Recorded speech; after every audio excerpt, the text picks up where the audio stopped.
ভালো করে ফুটছে বন্ধুরা, ফুটিয়ে নামিয়ে দেবো।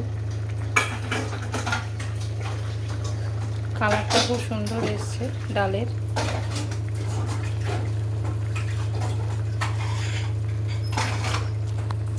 আর ভাজা মশলা দেবো, ভাজা মশলাটা দিলে স্বাদ আরও ভালো লাগে।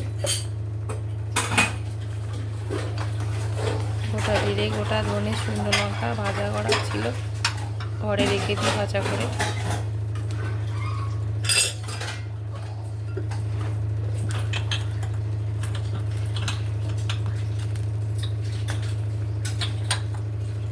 হয়ে গেছে বন্ধুরা ডাল আমার।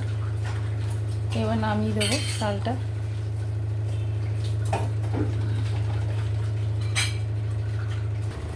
ডালটা দেখো, আমার পেঁপে দিয়ে মুসুর ডাল রান্না হয়ে গেছে।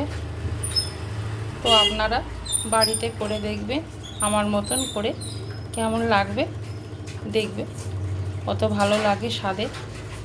আমার মতো আপনারা তো করেন, আমার মতো একটু করে দেখুন কেমন লাগে খেতে।